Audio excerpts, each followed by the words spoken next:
Welcome to Educators Without Borders, a show hosted by SchoolRubric that highlights voices from educators around the world as we discuss current trends and topics.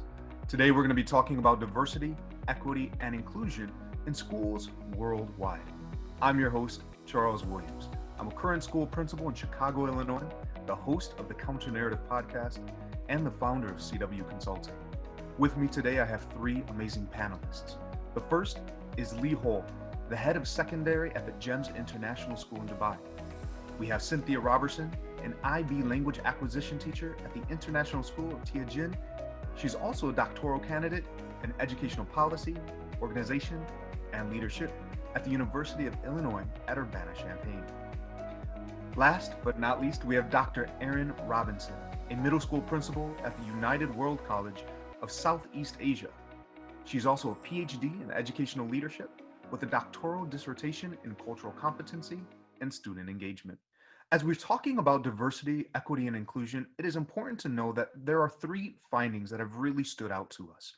The first is that students who get better grades also have more positive experiences of diversity and inclusion in school. So in short, the better culture and climate that we can create in our schools, especially around diversity, equity, and inclusion, the better our students are going to do. The second is that students' experiences of race and culture in school depend on their grade level. In fact, between the 6th grade and the 12th grade, students' perceptions around diversity dropped by over 10%. Our final finding is showing that there are gaps in experiences between students of different racial and ethnic groups. In fact, students who are Asian, white, and even those who are multiracial tend to have more positive experiences around race than their Black and Hispanic counterparts. International schools are also beginning to do this work. In fact, in 2019, the Diversity Collaborative, a group of international educators, partnered with the ISC Research and George Mason University. And what they discovered was that definitions of diversity, equity, and inclusion vary greatly. In fact, international schools likely focus on their students more than they focus on the faculty and leadership who are supposed to be reflecting and modeling these attributes. It is interesting to note that ethnicity and nationality was not surveyed. When asked, they explained that because there's not a generally accepted method of collecting such data in international schools, they skipped over the concepts of ethnicity and nationality. Furthermore, this information is difficult to collect because so many individuals have dual or more citizenships or even nationalities. This idea of focusing on student diversity becomes extremely apparent when we look at the ISS recruitment page. Despite looking for teachers and leaders, they are focusing on the diversity of their students with 25 different nationalities, 47 different nationalities, and 62 different nationalities, respectively. The results of these practices become abundantly clear when we look at the leadership teams of these recruitment agencies and the very clear lack of diversity. In the US, we've done a lot of work and research around focusing on race and ethnicity of our teaching population. And what we know and what we see is that our white teacher population greatly outnumbers any other group. In fact, over the last decade, the population really hasn't changed that much. In fact, our white teacher population has dropped slightly, whereas our Hispanic and Asian population of teachers have increased insignificantly. This becomes an issue within our schools when we notice that our student body does not reflect our teaching population. In fact, our student body is split almost half and half between our white students and our minority students. Despite this, more than 80% of our teaching staff remains white. There's no way then that our teachers are reflective of our student body, and this leads to some very complex issues. Not only is this present within our teaching staff, but it is also present in our principal and other school leaders. In fact, 77% of our school leaders are white and 54% are female, meaning that a majority of our school leaders are white females, despite the fact that we have a very high concentration of minority students within our schools. Welcome to Educators Without Borders. Our first question comes from Dominique Blue, a middle school educator from China. Hi. Anti-racism is a child protection issue. What procedures and policies do you recommend schools to establish or refine to ensure the effective reporting, documentation, and investigation of racialized abuse complaints? This behavior can be quite pervasive in international schools, so I would like for you to answer under the context that the individual that you go to report this behavior may also be the same individual you are wishing to report. Thank you. This is a great question.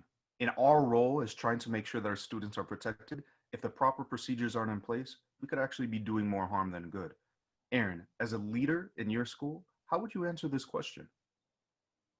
Yeah, it's, I think the first thing to note is that Dominique said that it is actually a child protection issue. I think that's the first thing actually that schools need to recognize, is that when it comes to racialized abuse, racialized conflict, even if it's microaggressions that a student is experiencing, that it does fall under the greater child protection umbrella. And if that's the case, most international schools will already have systems and procedures in place. So it means that we're not taking racism and saying we're going to treat it over here this way. You pull it into a system. And that's really, really important to note, because one of the things that we're always saying is that to solve a systemic issue, you need to have a systemic response. And so by bringing racism and racist acts into the child protection system, you've already got something that's in place. So for example, Dominique was interested in finding out, what might be some of the structures, particularly if the person that is involved might be somebody that you would go and report to. So if you're following, again, a child protection structure, you're going to make sure that all of the leadership team is first trained in how to manage racism, how to understand and respond, investigate, and document properly, because that's what you would do with the child protection as well. And because everybody is trained in that, a student could go to any leader that they felt comfortable speaking to about the incident. They don't have to go directly to, if it's a middle school, they don't have to go directly to me. If they felt uncomfortable with that, they could go to somebody else.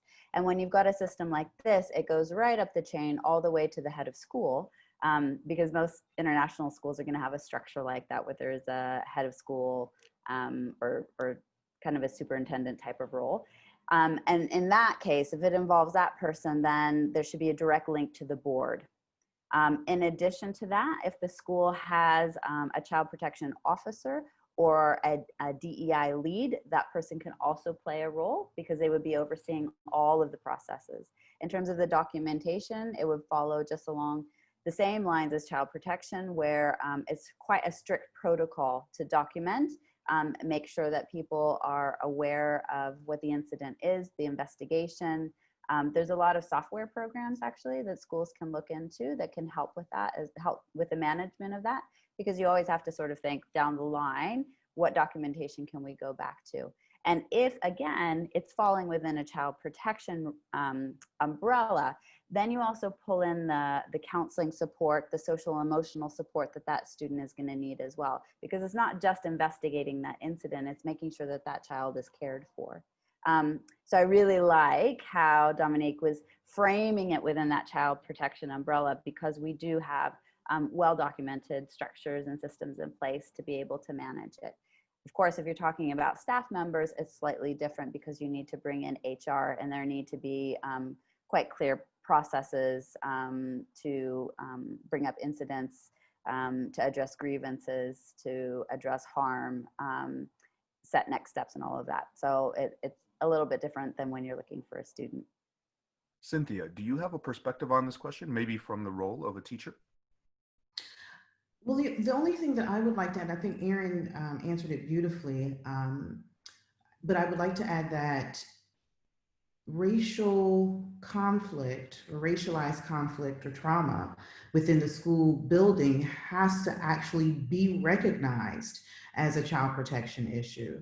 And I think that that's kind of where Dominique is coming from. It is absolutely, we know in theory that it is a child protection issue, but is it recognized in the international community as a child protection issue? And I think that that's kind of where there's a bit of disconnect. We have not addressed it in most international school spaces as a child protection issue because we've just begun to have the conversations about it. So I think that at this time we have to say, yes, it is a child protection issue, and the same steps that you would take to protect the child or the school community, then you would do the same thing for racialized conflicts. Our next question comes from Dinesh Singh, a professor of academic literacy at the Borough of Manhattan Community College in New York. Hi, my name is Dinesh Singh, and I teach at the Borough of Manhattan Community College in the Academic Literacy Department. My question for the panel had to do with promoting the education of equity and inclusion within schools and in classrooms in particular. What exactly should we be teaching our kids in the classroom about issues of race and issues of gender and social justice more generally? You know, it does seem like these issues are ever widening and very, very important. And if we're not careful, we may find ourselves chasing that metaphorical rabbit down the hole. Lee, in what ways is your school addressing these issues of race, gender, and inclusion? Yeah, well, it's one of the things that we felt was really important, and it's something that we've been discussing quite a lot recently with our senior leaders and middle leaders, is in an international school, our school's got nearly 90 different nationalities.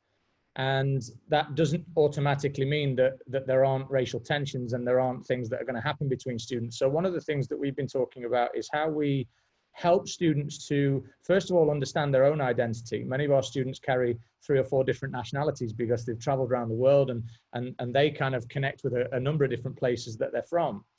But having students, developing the students, the skills within students to ask questions of their friends, but do it in a sensitive way that is not making assumptions, and asking in a way that will open up dialogue between students is something that we've been discussing recently at our school, and how we can start to develop that amongst our student community. And that's not about trying to make students colorblind and I don't see difference between my friends. Difference is there. And I think it's about embracing that difference and embracing the inquisitive nature of young people and helping them to be inquirers about their peers, but doing so in a sensitive way that's not going to harm relationships and not going to cause offense, but is actually going to get them to understand the differences that occur and that are amongst their peer groups, and to embrace them and just become a better international community.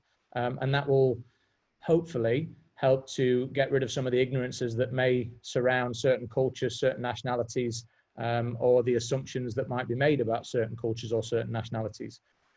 We were recently reading an article by a lady called Dr. Tanu. She was interviewed by someone else, and they were talking about international schools. And when you delve deeper into international schools and look at peer groups within international schools, you feel or you can make the assumption that the school is very diverse and students operate really well amongst each other. But they talked about students operating in a westernized way, and that was the way that they were interacting. So actually what they were doing is removing the diversity from their group, and they were finding common ground, which is around a westernized approach to things. And some of these students were losing the connection to their heritage and things like that, rather than it being part and parcel of the conversations that were happening. So I found that really intriguing, and that was one of the provocations for us to take our discussions further, and something that we'll be doing moving forward with our students at the school. Thank you, Lee. The idea of embracing diversity to make sure that you're appreciating not only somebody else's, but making sure that you stay grounded in your own roots is absolutely incredible. Erin, do you have any follow-up to Lee's great ideas here? Sure, yeah. Our approach has some similarities with what Lee was talking about, because we also have a huge proportion of nationalities and varying identities at our school. So it's this idea that in terms of teaching in the classroom, that you've got a scope and sequence of how talking about race, ethnicity, gender, different aspects of identity fits within that and is developmentally appropriate. Always coming back to, as Lee said, that identity piece is really important for the students because it's going to shift and change as they get older. They're going to have sort of more to grapple with as they get from primary school into secondary school. But in addition to that sort of social emotional approach within something like a PSE program or advisory type of program, there's a couple of other things that I think we really need to think about is in terms of the actual representation that students are finding in terms of their texts, their resources. Are they seeing themselves within the literature? Oftentimes with students, from young students to older students in high school, the jumping off point can be books that they're reading, poems that they're reading, media that they're consuming, where they see themselves and can have conversations about that. So really looking at that side of things. And in international schools, there's more and more talk, it's just started, but more and more talk about what it looks like to decolonize the curriculum. And so that is another huge piece of it, besides explicitly teaching students about how to talk about race, which is something that doesn't oftentimes happen. I actually grew up as a third culture kid in international schools. And I, just from personal experience, don't remember anyone ever teaching me how to talk about race. And it was because, as Lee said, there's just this expectation that you're all kind of thrown in there together and you sort yourselves out. And that's not necessarily the case. And it does this idea of a third culture kid is westernized. And so negotiating identities within that perhaps assimilist kind of approach are some things that we have to interrogate and really question. So yeah, I think really looking also at those curricular materials and curricular approaches, the pedagogy itself, do we actually have culturally responsive pedagogy, are really good questions for schools to ask. And the other thing I'll just throw in there, I'm working with a group of high school students who have formed this group to do peer-on-peer led conversations around diversity, equity, and inclusion, asking really hard questions of themselves. So I'm helping them to structure it. And I sat in to listen to one of their discussions just yesterday. And it was fascinating to listen, really hard to not jump in. They're really trying to figure out that identity piece, and they're grade 12 students. And what struck me is that nowhere along their K-12 educational journey had anybody ever taught them about racial identity formation, racial consciousness models. So it's not just talking about race, but I think we owe it to children to help them to understand what are the models and what are the stages that they might be going through, and what's happening in terms of their brains and brain science with bias. I think there's a lot that we can do there in order to support the students in having the knowledge and skills to be able to go forward even past grade 12. Thank you. As educators, our jobs go well beyond just teaching academics, and we definitely need to create spaces for these conversations because, oftentimes it is not a lack of will, but a lack of skill. So thank you, Erin. Our next question comes from Michael McWilliams, an elementary school principal at the Savannah Elementary School in Denton, Texas. Hi, my name is Michael McWilliams. I am the principal of Savannah Elementary in Denton, Texas, a school that serves kids in grades kindergarten through 5th grade. And I have a question for you. On our campus, when we look at data, children of color, Black and Hispanic kids perform substantially lower than their other counterparts on campus. The question I have is, what strategies, principles, programs, techniques, what would you suggest as best practices we could implement to close the achievement gap? Thank you, Michael, for that wonderful question. This is definitely a prevalent question here in the States, so I'm very curious to see how our educators from various parts of the globe are addressing the same issue of the achievement gap. Cynthia, would you mind responding first? Okay, so, whenever I hear that question, particularly with regards to children of color, I get really concerned. I know that, first of all, without having the data in front of me, what is the data saying exactly? Where are they having the biggest achievement gaps, in what areas? So without that, I can't really say what programs to use or anything like that. But what I can say is always start with the staff. You know, there is absolutely no reason why children of color cannot excel.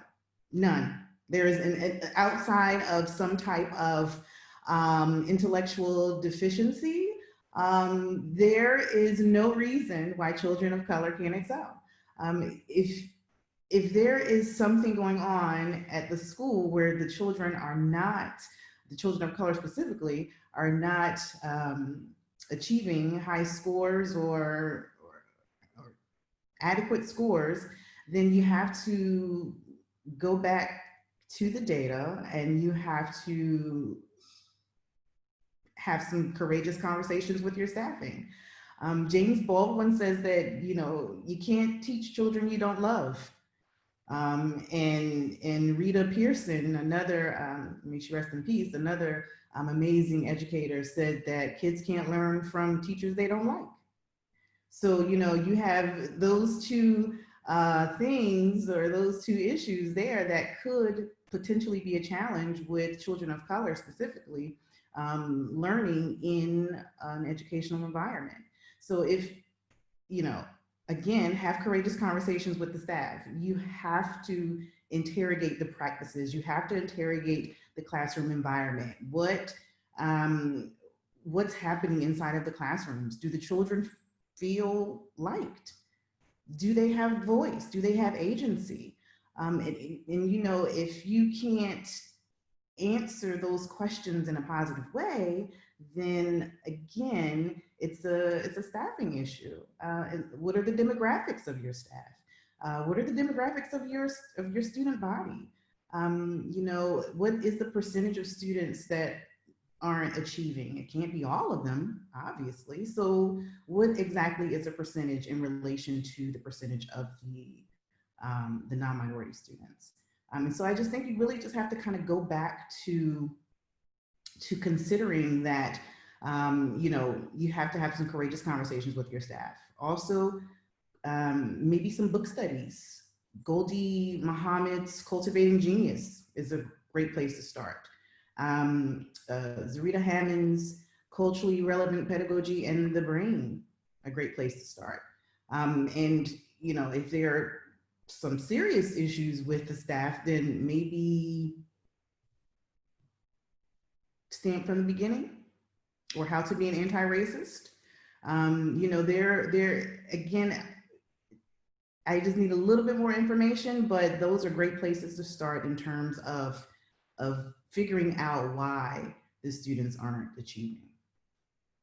Thank you, Cynthia. I think oftentimes we need to reflect and look at ourselves. And you brought up some great resources, some of which I'm actually using with my own staff as we are beginning this process of reflecting and figuring out, are the issues that we're seeing in the school really a reflection of us, or really just a reflection of our students? So thank you for that.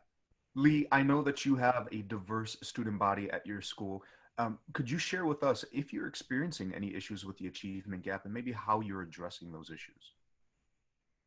Hey, yeah, I guess that there is no, because we have, what's a little bit rare about our school is that whilst we do have a huge number of students of different nationalities in our school, we don't have a dominant demographic. 11-12% is the largest demographic that we have of any one nationality. But what I would say is that if there's an identified group of students that are underperforming, I think for me, where I would start is observation, observation, observation.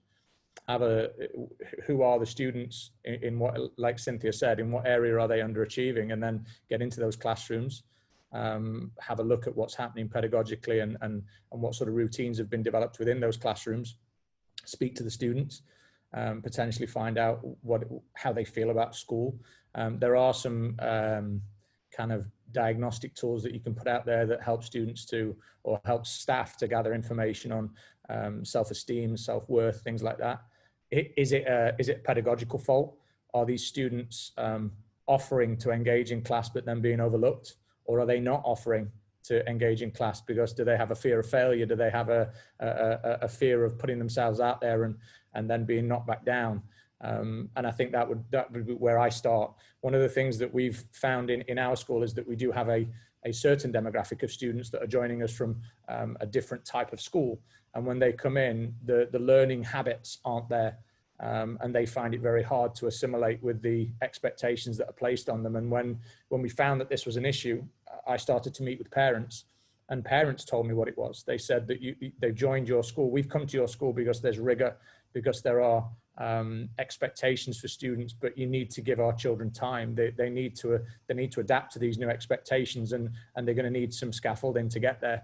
And that was one of the things that we found from just speaking to families, observing the students, and we just saw that they were struggling with the learning skills, and they needed that little bit of support and patience to get them there. So that would be my point. I guess I would be looking to observe and dig deep, and then follow up with the things that Cynthia suggested.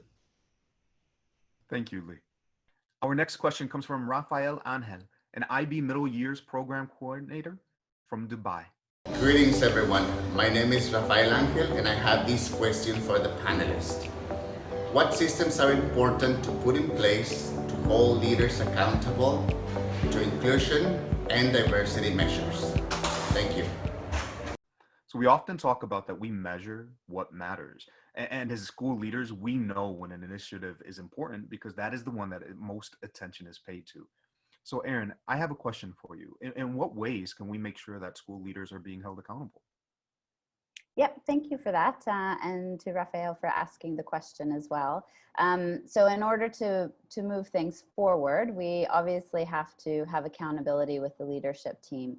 And that really starts with the strategic planning and what goals are set for the school, that they're quite explicit. And that's really the starting place, and making sure that there is the buy-in from the entire leadership team as well, that they fully understand what is being expected of them and the rationale why it's there. And then from there, it's really looking at how does this fit in with, again, your existing structure. So it's not creating something sort of separate and new apart from how leaders would be accountable otherwise. So depending on your school, that might look like putting goals in the performance evaluation system, shared goals that are held at the school level, where leaders are ultimately accountable for whatever the actions are that should take place by the end of a school year or the end of perhaps a 3-year goal cycle. So it's really about fitting it within the existing structure and not making something up separate or different to it. The other thing too, so those are the formalized structures that you can put in place. But in terms of diversity, equity, and inclusion, if you take this community approach, that this is something that everybody is accountable for, everybody is responsible for, and don't just make it about the leaders, you're much more likely to gain the kind of change and traction that you're looking for. So it's not something everybody should look, just to the leadership, but build up informal leadership from within.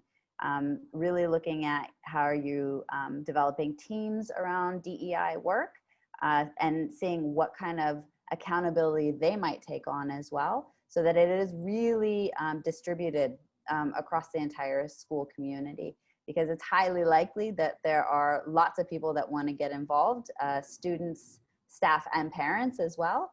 And if everybody is involved, you're much more likely to make sure that the accountability is there.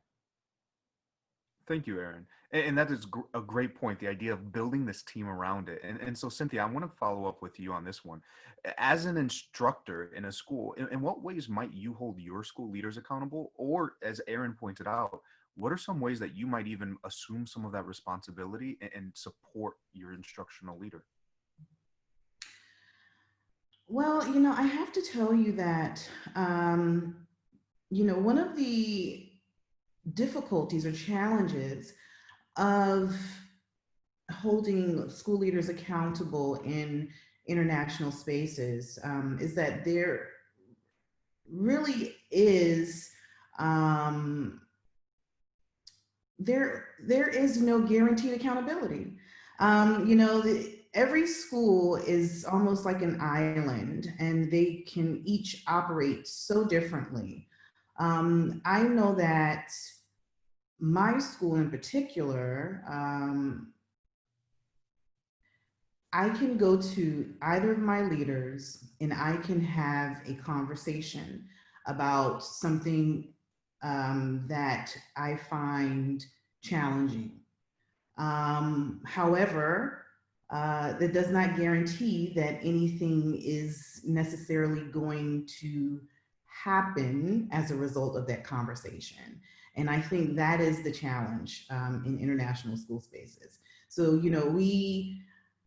we can, absolutely, there is an open door policy. Absolutely, you can go and you can have a conversation with these leaders. And you can give evidence upon evidence of things that have happened, of experiences you have had. But, if they don't see your perspective, or they don't agree with your perspective, then there really isn't a whole lot you can do outside of having the conversation with them. And that is one of the challenges, unfortunately, of international school spaces. If I have a conversation with my school leader and it is about another school leader, it doesn't mean that anything necessarily is going to happen. And so,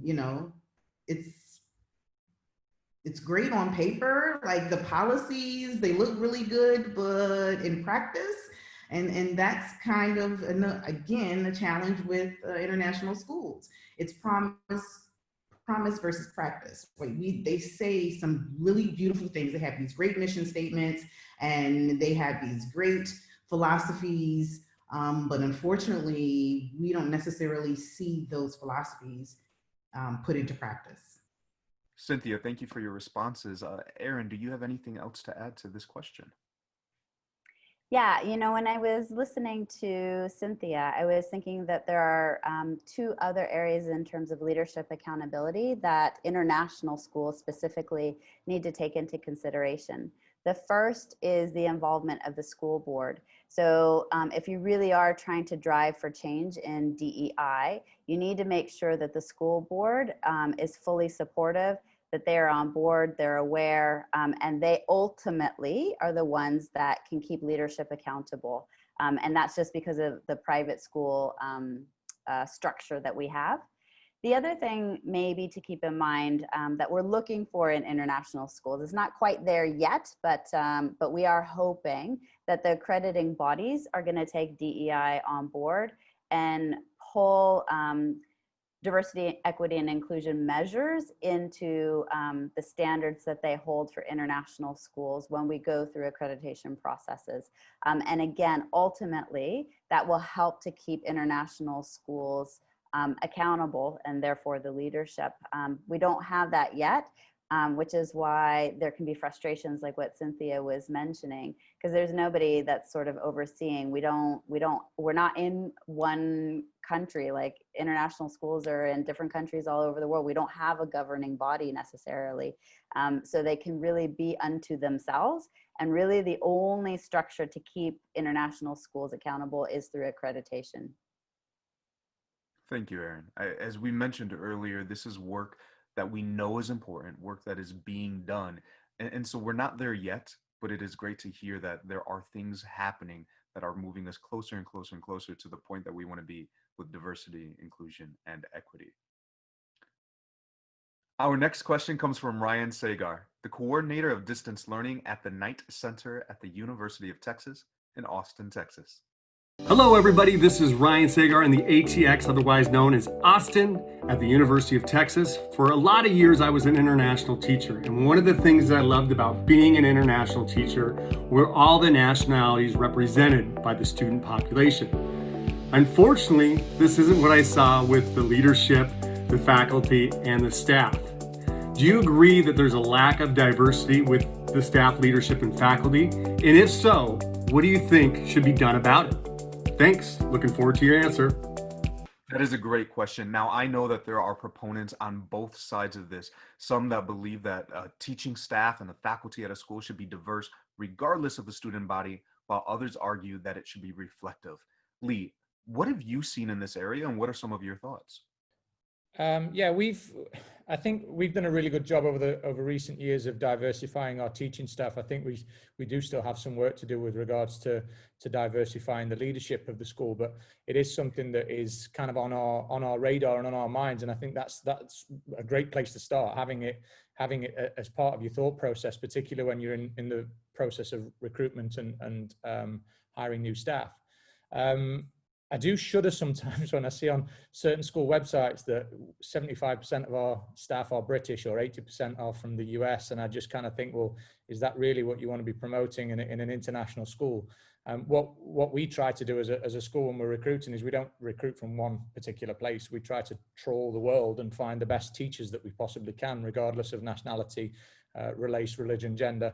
But I do think there's some work to be done, particularly with some of the recruitment agencies that people use. I mean, it's become en vogue now to have photographs on people's profiles. What does that serve? If anything, we could, if we wanted to really radicalize this and really go in the right direction, why not anonymize recruitment platforms and show what people's experiences are, what their qualifications are, and that's it. That's what you're looking at. Look at references, look at their background and their history, so that the things that really should matter to you are the things that you're looking at. Where have they taught before? How long have they been teaching for? What have they taught? What programs have they taught in? And then the references, what are the people that they've been working with? What do they have to say about their professional standards, about the way that they operate? Is there any safeguarding concerns, et cetera, et cetera? But other than that, why do we need photographs on people's profiles? Why has that become so popular? And why do we even need to know someone's name when we're looking to recruit them in the early stages at least? And then even if there are some unconscious biases that sit there with many people, or if you have a dominant demographic as your hiring platform, because that's what you can't avoid that, then at least some of those other discussions and conversations are kind of taken away from you and taken out of the equation. Lee, that's a great idea. That added source of anonymity, right? Taking away the picture, taking away the name, and just saying, I'm going to look at you for who you are. And if you're the best candidate, then you're the best candidate, regardless of everything else. And so, Erin, I know that you're doing a lot of work right now with teacher recruitment. So I'm sure this topic has come up. Can you share a little bit about what you've been working on? Yeah, sure. So Ryan's question, I think, is pretty much on par with what's still happening in international schools. I think actually Lee's school is one of the exceptions to the rule. Most international schools have a pretty huge imbalance in terms of racial demographics between leadership, the teaching faculty, and students. And then if you throw in there the non-teaching staff as well, you're going to see massive differences. You'll see lots of people of color, not so many people who identify as white. So it's a huge issue, and one that schools are just now starting to address. And it's one that I think is, in terms of strategic initiatives, important for international schools to take on. Again, because kids need to see teachers who look like them. And, but it is really complex. So there's a few different ways that we're looking at it at my school, and maybe some considerations for other schools. The first is what Lee was talking about in terms of sourcing. So where are you putting your advertisements for your positions? What recruitment agencies are you working with?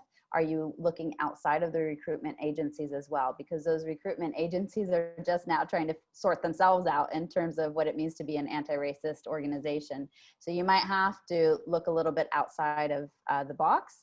Also, depending on what school that you're at in terms of sourcing, really interrogating the word of mouth. Because if you lean very heavily on word of mouth, international schools is highly networked, but also has many elements of sort of that quote unquote old boys club. So especially when you get into leadership positions. So if you're relying very heavily on word of mouth, you're simply going to exacerbate the situation by getting more people who identify as white, are westernized, you know, all these kinds of things. So really looking at the sourcing and looking within your local community context.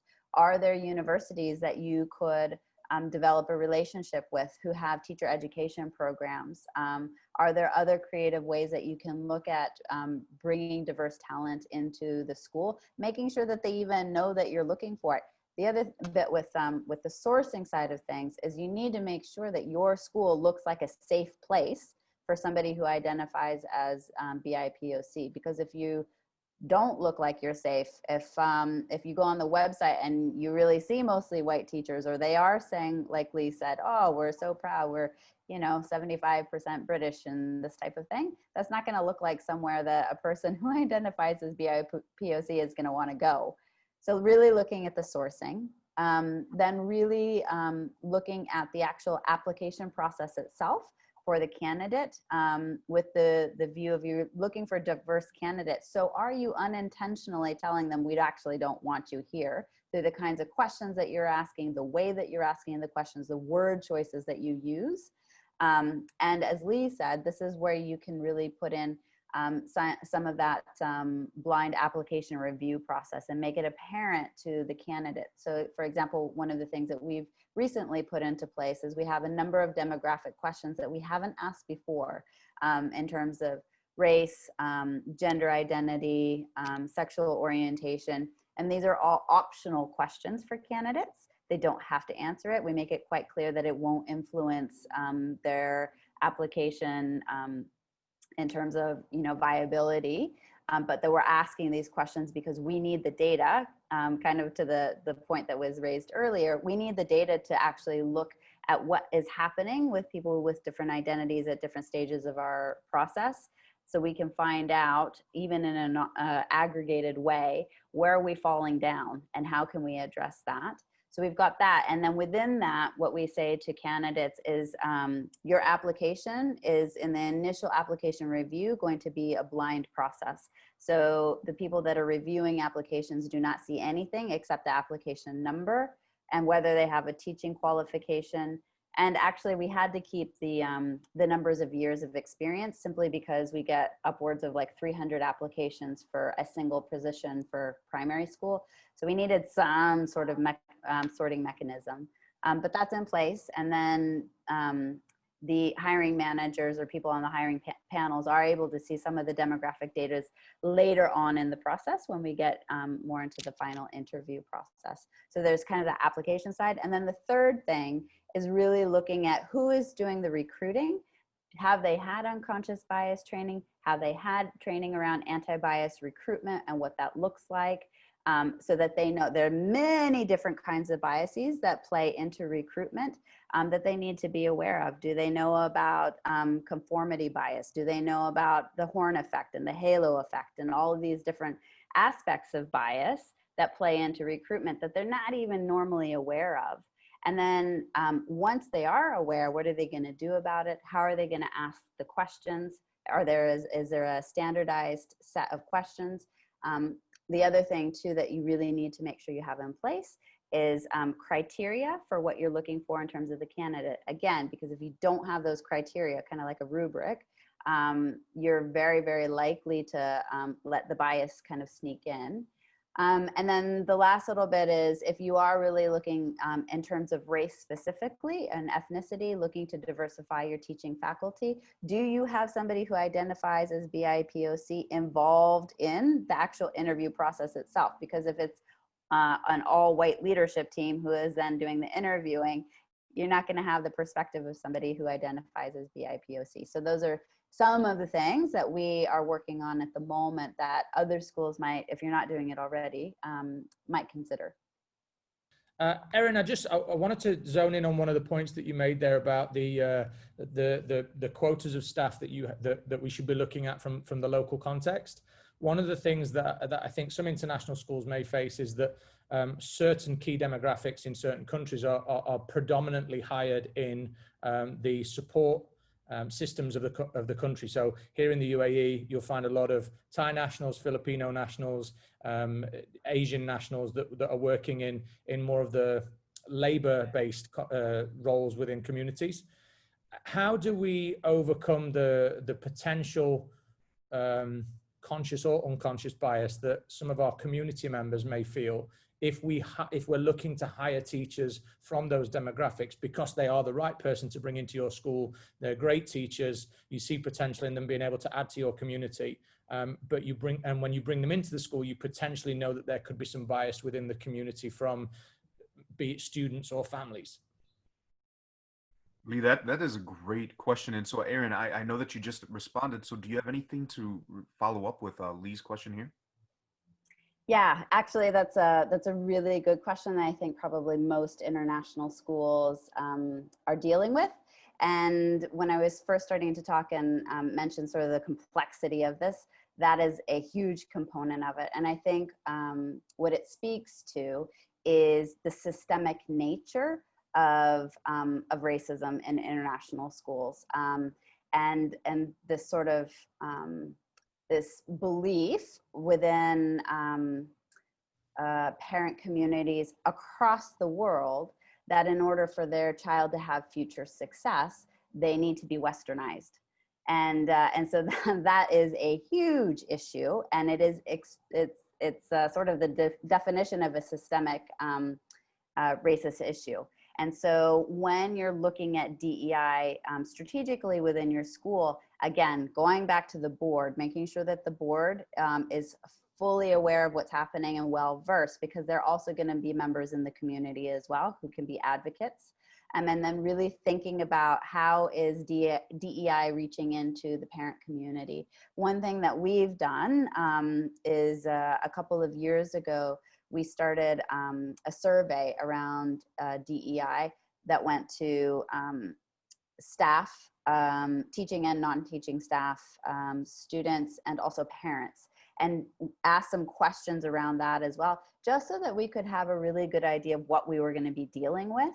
And it was really interesting data for us because we found on one hand this agreement that diversity is our strength, which is something that is sort of a motto at the school, goes with our mission. Like Cynthia said earlier, it's we come up with these beautiful statements, but then what is the actual practice? And so then some of the other questions kind of looked into, for example, do you feel like you have the knowledge and skills to be able to negotiate differences in a positive way? Actually, by and large, across all three stakeholder groups, they said, yes, absolutely. But then you ask some follow-up questions to that are a little bit tricky. So for example, is it more important to stay core to your beliefs, or is it more important to embrace multiple perspectives and be willing to change your core beliefs? And you have to, in DEI work, be willing to be flexible. But a lot of the community wasn't too sure what to do with that, or they felt it was more important, particularly parents, to stay with the core beliefs. Asked another question, set of questions around, do you ask uncomfortable questions of yourself around diversity? Again, not so willing to ask uncomfortable questions of yourself, but you must do if you're in an anti-racist organization. Then similarly, are you comfortable or do you ask uncomfortable questions of others about diversity? So I think some of that community work and then putting action plans in place to address it and to bring the parents into a good understanding of where the school is coming from and why our practices need to match our mission and all those beautiful statements. But if you don't get that, you're going to be in a bit of trouble, actually, because for us in international schools, it's private. They pay tuition. So basically they're paying the bills. So if you don't bring parents into this understanding, you're going to end up in conflict situations. And that is not fair to people who identify as BIPOC at all, because you're bringing them into an unsafe situation. So you really have to look at that comprehensively. Thank you. And Cynthia, what experiences, if any, have you had where some parental or even the community have influenced the teaching body, and how has your school dealt with that? I'm fortunate in my current school in that I have not had well, let me say this. I don't know that we have had any resistance to teachers of color or BIPOC teachers as Black, Indigenous, people of color teaching at the school. Um, However, I do know that my host country often has a reputation, and I know this is going to be videoed, so I have to speak very gently here, but they have a reputation for preferring people who don't have my skin color, and I'll just say that. And so, you know, it's challenging when you are looking for new opportunities, as I currently am. And so, you know, especially in everything that Lee and Erin have stated, have been challenges for me personally. With regards to trying to obtain a leadership position, with regards to just getting a new position at another school, it's very challenging. I am, however, one of those teachers that is kind of a rebel also. So I've actually refused to put my picture on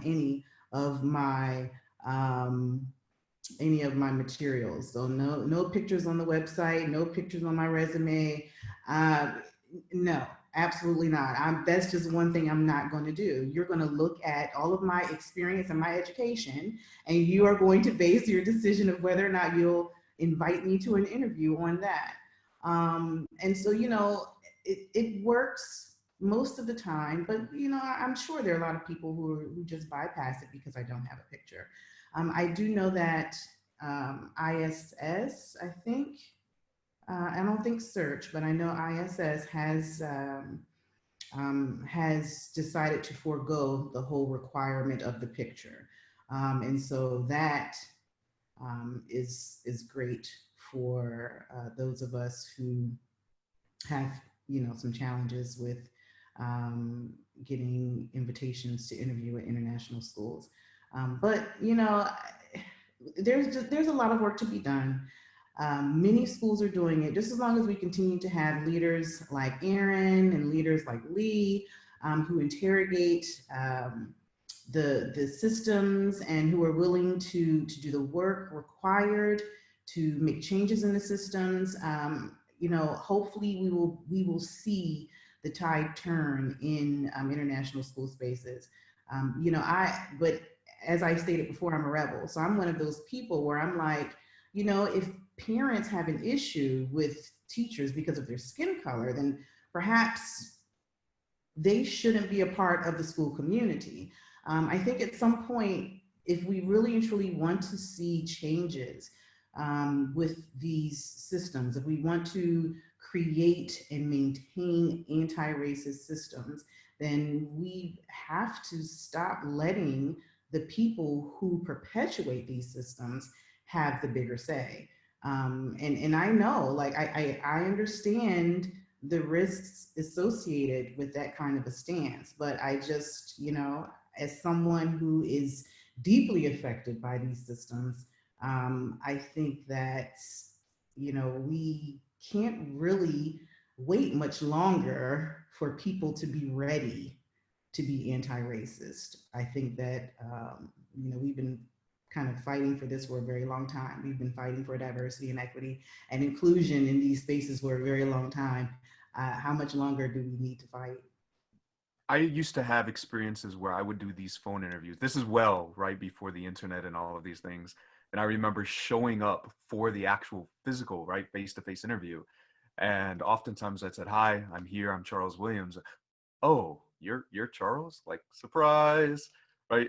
But now I actually take this stance and I make sure I put this out there. My face is on there because my stance now is that if you're going to overlook me, if you're going to look at my picture and make whatever decisions you're going to make and you're going to move on, then that's not a place that I want to be to begin with. So I want to make sure that I'm in a place where I'm valued and respected for who I am as a whole, right? And this is part of who I am. So I appreciate the varying viewpoints there, but what definitely comes out of this is that This is not something that's going to happen overnight. This is not something that's just going to happen. We need to be intentional about creating systems and structures to combat this. So thank you for all three of you, for all of your responses. Our final question comes from Dr. Dyron Ford, the assistant principal at Woodside High School in Newport News, Virginia. Good evening. My name is Dr. Dyron Ford. I bring you greetings from Newport News, Virginia. In Newport News, I serve as an assistant principal at Woodside High School in the Newport News Public Schools.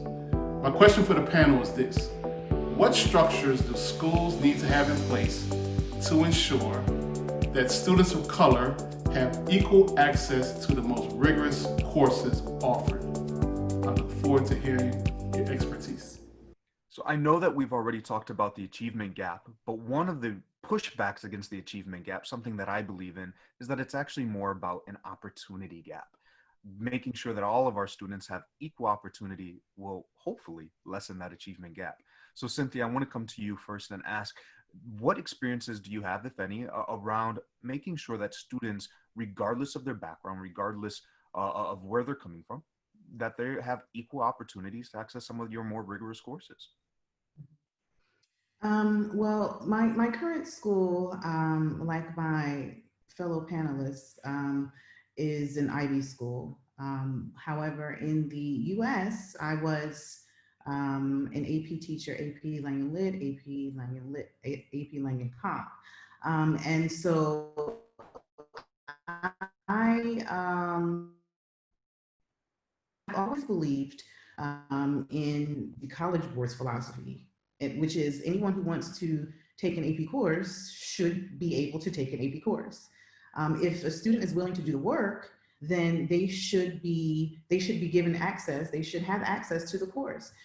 Teachers, we're supposed to have support structures in place in each of our classes for our students. And so it shouldn't make a difference what that student's GPA was, what that student's behavior has been like. There should not be anything that is preventing them from taking part in a more rigorous course. I find often that the gatekeepers to these courses, to honors track classes, tend to have these, criteria for students. And unfortunately, oftentimes the criteria excludes many of our students who are members of the most vulnerable populations in those schools. I think that does them a huge disservice. If students are willing to be in those courses, they should absolutely have access to those courses. There shouldn't be any quote unquote structures in place other than the teacher supporting the student once they are in the course. Thank you, Cynthia. I'm going to pop this over to Erin to see, Erin, what are your thoughts around this topic? Thanks, Charles. So like Cynthia said, we're an IB school. So all of our students not only have access, but they actually are required to take rigorous courses. However, something that came to mind that might apply to other international schools is around English language. So we do have bilingual diplomas, IB diplomas, which a lot of kids do. However, all of the kids have to do the English diploma. And not all of, so a lot of our students, because we have so many nationalities at our school, are coming from multiple language backgrounds. And so sometimes when they come into, in particular into high school, and then they're coming into the 11 and 12 IB diploma program years, if they don't have that English language background, then they are at a distinct disadvantage. And we do have at our school quite a large scholarship program that's with all United World Colleges. And so we do have students who are highly capable, but their English language background might be a roadblock.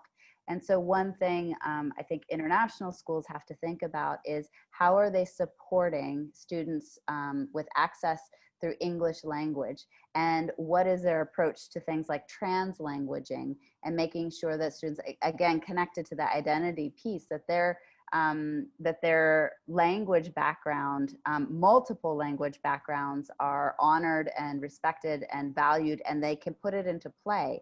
And if you do have a background in translanguaging in your school, and teachers understand it, then students can have access, whether they're using English or not. So they can work on a problem, you know, in a small group where, you know, they're all speaking, I don't know, Tagalog or something. And then the product needs to be in English, but at least they can work through things in a language that might be more comfortable with them for that particular project.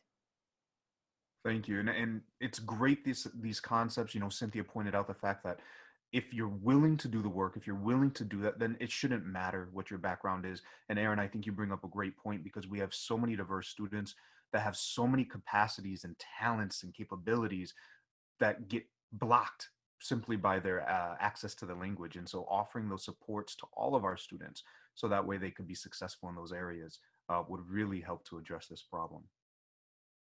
So I want to say thank you again to all of our panelists for your contributions today. Thank you. Thank you. Bye. Thanks, everyone. Absolute privilege. Bye.